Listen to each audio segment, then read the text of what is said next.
This thing is very difficult to short stroke. I like this gun. Hey guys, welcome back. Here we are. This is part 2 of the shotgun skills, and I wanted to continue along the train of thought that we had started off in the previous video. In the previous video we saw a couple of methods of loading the gun. Very important skills when it comes to shooting the gun is how to properly shoulder the gun, how to lean into it so that we can manage the recoil, and I'll point out a couple of common mistakes. The idea of shooting a shotgun involves our ability to manage the recoil, which is a big problem with shotguns, is they have a tremendous amount of recoil. Additionally, you want to continue cycling the gun so that you always have a round ready to shoot in the gun. Okay, so you don't want to be in a position where you shoot, bang, and then another problem pops up, cycle and then shoot, but rather you want to shoot, cycle the gun during the recoil cycle, and then continue fighting. Okay, so those are a couple of details. I'm going to have Josh join us. Josh, come on in. And go ahead and shoulder the gun. Notice that he's making sure that it is in fact making contact here, and he does have a solid cheek weld.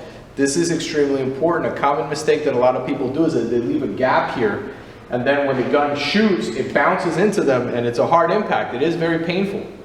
Okay, it's also a cheek, he's got a cheek weld going. A lot of people, go ahead and raise your head off the cheek weld. A lot of people will do this, being shy about putting their cheek on the gun, and then this is going to rattle around here and cause potential injury. So he wants to, furthermore, he wants to lean into it so he can manage the felt recoil. Now, let me come around in here, and what you're going to notice, and of course we're using snap caps here, so we're not getting any recoil, so he's going to act it out for me a little bit. But what's going to happen is, as he pulls the trigger, he's going to cycle the action as the gun recoils. So go ahead and take that. Notice that he's immediately back on target. What's happening is during the recoil cycle, he's pumping the gun, and as he's coming forward, he's requiring the front sight on his target. Go ahead and do that again. Now, it's probably a good thing, because of the low capacity of the shotgun, that at the first opportunity to reload, you go ahead and reload. Don't let this thing run dry if you don't absolutely have to. At this point, the stuff that we covered in the previous video can start coming into play. Go ahead and load one into the magazine tube.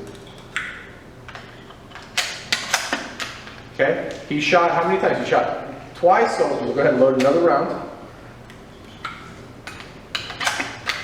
Now, it will be hard to keep track of the amount of rounds that you've let loose. So generally, the rule of thumb is to keep loading until you can't load it anymore, if you have the time available. Thank you very much, Josh. Guys, thank you very much for watching. This is Josh. I'm Tony. This is the Urban Survivalcraft project. Please go ahead and subscribe so you can stay abreast of our uploads. Also, help us spread the word. Okay, hit the like button, hit the share button. Let your friends know about us. Thank you very much, guys. Until next time, take care.